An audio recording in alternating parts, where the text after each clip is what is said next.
Erastóstenes, Hiparco e Ptolomeu. Por incrível que pareça, ainda no século III a.C., o cientista grego Erastóstenes, radicado na colônia grega de Alexandria, no Egito, fez a primeira medição da circunferência da Terra.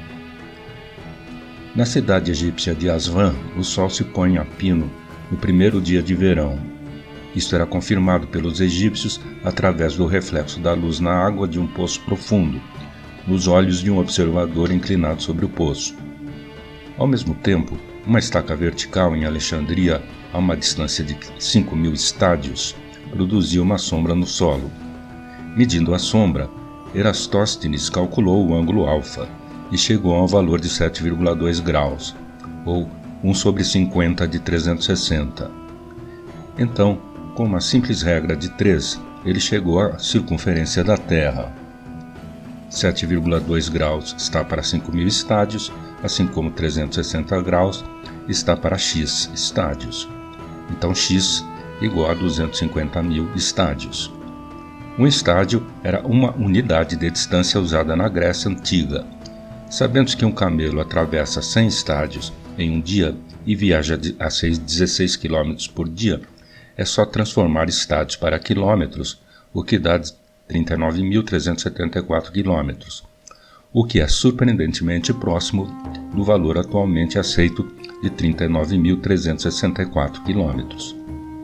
Mas, mais surpreendente ainda, é o fato de que Erastóstenes não tinha dúvidas quanto à superfície esférica da Terra, pois, como vimos ainda no século XVI, os marinheiros tinham medo de cair da Terra ao chegar ao horizonte. Hiparco e Ptolomeu. Hiparco foi um astrônomo, construtor, cartógrafo e matemático grego da escola de Alexandria. É considerado fundador da astronomia científica e pai da trigonometria. No ramo da astronomia científica, melhoramentos em constantes astronômicas importantes, tais como a duração do dia e do ano, a elaboração do primeiro catálogo estelar da história com cerca de 850 estrelas e a impressionante descoberta da precessão dos equinócios, que ocorre aproximadamente em cada 26.000 anos.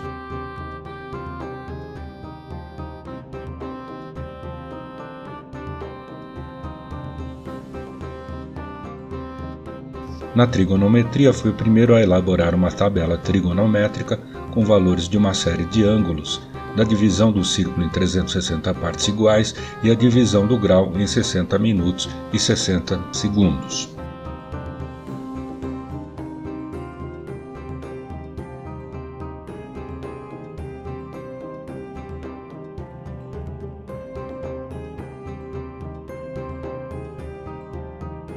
Passariam-se 3 séculos até que a síntese da astronomia de Ptolomeu substituísse a obra de Hiparco, embora seja altamente dependente desta em várias áreas.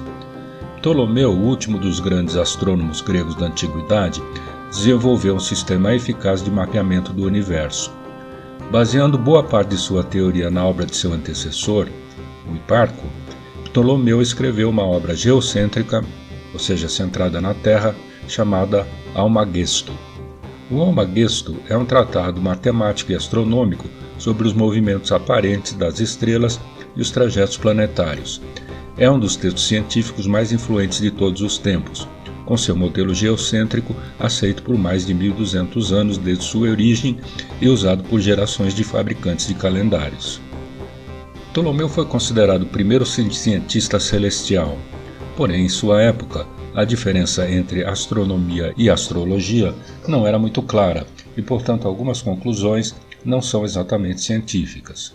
O primeiro mapa a chegar até nós intacto foi construído por Ptolomeu na Grécia. Além do Almagesto, sua obra mais importante, a Geografia, de 8 volumes, contém todo o conhecimento geográfico grego e romano daquela era. Esse mapa representa a geografia da Terra até então conhecida e foi usado até a Idade Média, mas é bem distorcido, em especial nas áreas fora do Império Romano. O grande mérito de Ptolomeu foi, apoiando-se no sistema de mundo de Aristóteles, desenvolver um mapeamento baseado nas observações babilônicas para descrever os movimentos no céu.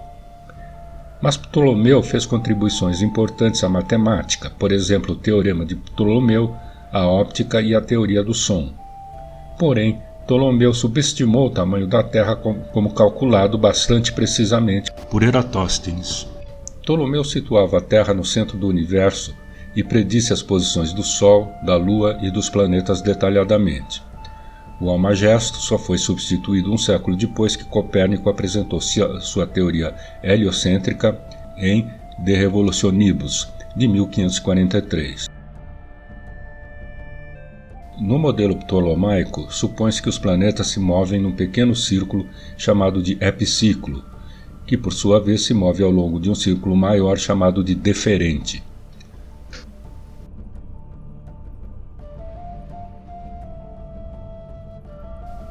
Embora não se saiba quando o uso sistemático do círculo de 360 graus chegou à matemática, é sabido que sua introdução veio por volta de 260 a.C. com Aristarco de Samos.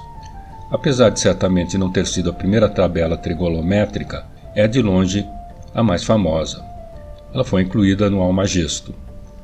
Dado um círculo cujo diâmetro é dividido em 120 partes, Ptolomeu foi capaz de calcular o comprimento da corda correspondente para cada ângulo central até 180 graus em intervalos de meio grau. Hoje faríamos seno de θ sobre 2 igual a m sobre OA, que é igual a 2am sobre 2OA, que é igual a AB sobre o diâmetro, que é igual a corda de θ dividido por 120 graus, onde a corda de θ é o comprimento da corda ADB. A tabela de cordas, como compilada por Ptolomeu, é equivalente à tabela de senos para cada ângulo até 60 graus em intervalos de 1/4 de grau.